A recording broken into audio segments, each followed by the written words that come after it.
What's up guys, Loom here. Welcome back to the channel and thanks for tuning in. Today we have Zekvir in our sights on Marksman Hunter, the 12th class that we have let solo him. One more and Zekvir will officially lose that title of him. So why Marksman? Well, Zekvir is eating the pets, and I didn't feel like dealing with that. Marksman can use a pet without it getting deleted because there's no struggle for threat, don't misdirect it. Still, I opted for Lone Wolf. It is worth noting the talent Roar of Sacrifice in the class tree. This will prevent critical strikes against you for 12 seconds on a 1-minute cooldown, but you need an active pet to use it. Critical strikes are 3% chance of happening.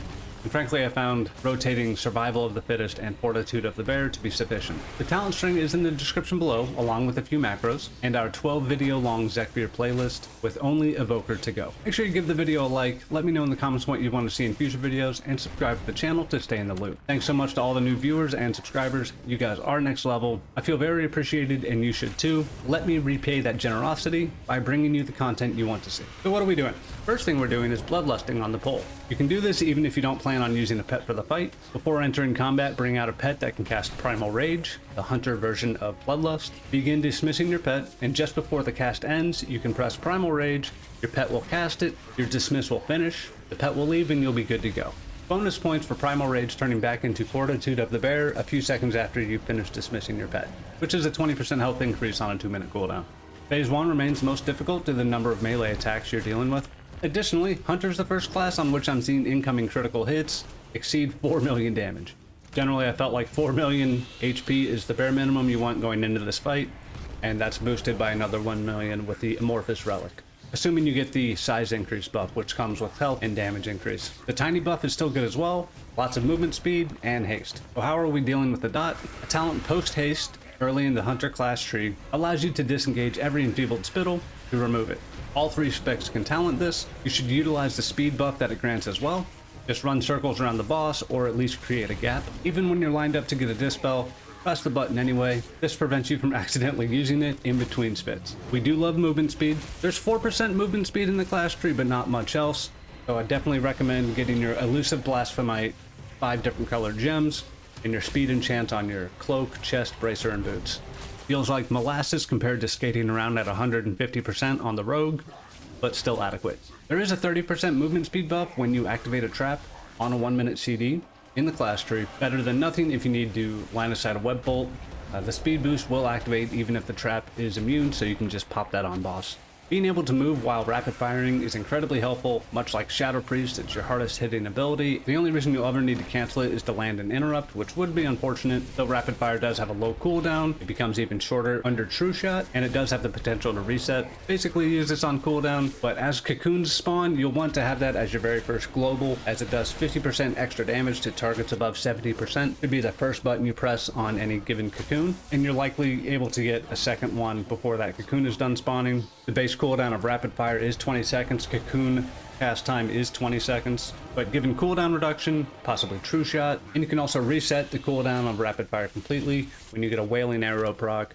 This replaces your aim shot when procced and grants you a reset on rapid fire and 2 charges of aimed shot. Make sure that if you have a rapid fire and a Wailing Arrow available, you press that rapid fire first, and you can follow up with the Wailing and then rapid fire again. That combination alone is enough to mostly take care of the web dad, along with kill shot, follow up aim shots, and sometimes the occasional arcane shot on top of it. As you're able to move while rapid firing, you'll be able to freely dodge frontals and slams and create gaps from the boss while channeling. Even if you're not dodging those big one-shots, you should still try to create distance, as if the boss is queuing up 2 big attacks in a row, he can still melee you in between. And frankly, any time spent not getting meleeed is fantastic. Even getting 10, 20, 30 yards away, consistently being away from Zekvir, you'll reduce the total number of times you're getting melee attacked, which is fantastic. Even if you're not dodging one-shots, you should generally try not to get meleeed while channeling. You have a 10% chance to dodge melee attacks, which sounds small. It's more than nothing. That becomes 0% if he's attacking you while you're channeling or casting a spell. This is for basically every spell or channel in the game,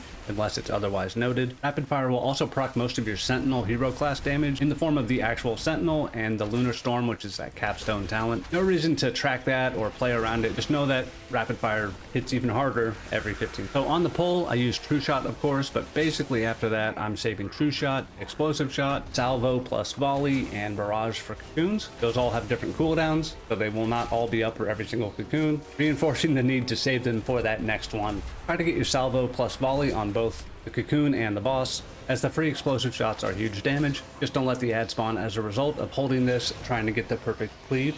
There's definitely a time or two where I just missed one of the 2 targets. Not the biggest deal in the world. Also, definitely try not to arcane or chimera shot too much when the webbed ad is not available. Sometimes you will need that to finish the ad. It does pretty good damage, but you won't have time to focus shot to regen during that cocoon window. And if we do let the cocoon hatch, first thing you want to do is press intimidation.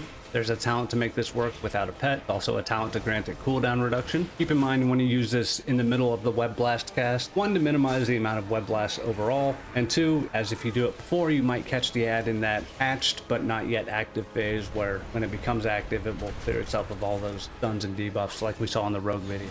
You can also use Aspect of the Turtle to deflect the web blast if you can't dispose of the ad or line of sight the cast. Keep in mind if you turtle after the web blast cast is complete but before it's actually hit you, you'll still get stunned and take full damage. This is the same for line of sighting web blast. You can also use Freezing Trap as a stop as well, but that will get broken very quickly and the ad will immediately recast. Remember, you're keeping your counter shot to kick the boss's heal. The talent in the hero tree will also provide you with passive absorb shields, which accounted for more than half of my overall healing. This won't save you from any real mistakes, but it will help take a chunk off any given melee attack. Exhilaration, Fortitude of the Bear, and 2 charges of Survival of the Fittest will get you through periods of extended melee damage. Use them liberally, but don't overlap them. You want to press Fortitude of the Bear before you hit your second charge of Survival of the Fittest, so you can get both cooldowns rolling at the same time. Exhilaration is mostly for when I'm under 4 million health and I feel like I'm going to get slammed. Very big part of fighting Zekvir is not hitting your defensive cooldowns or heals when you otherwise wouldn't need them, due to the boss winding up several casts in a row, or you having floor potions you can freely step on. Those do despawn about 5 seconds before Brand will throw you new ones. Actively using those potions in between melee attacks pretty soon after they've been thrown ensures that they're not going to disappear on you and will prevent you from rapid firing your own personal defensives. Remember, we are creating gaps when possible. If you're positioned next to the boss when he's casting 2 big spells in a row, he will smack you with a melee in between those casts, but not if you're literally just outside of melee range. Your panic button is Aspect of the Turtle. You can apply this off the global cooldown and press it again to remove that turtle. If you get caught out in a big claw smash or are going to end up getting fear stomped, a great button to press then. Or simply if you have to run through Zekvir to get some potions and you're at super low health, or if you're just at super low health and you feel like you're gonna get creamed on the next melee. It will save you from the application of the dot, but not the damage itself if you've already received the dot. So try not to waste this button. I would genuinely not press this button unless you have no other options and you're gonna die.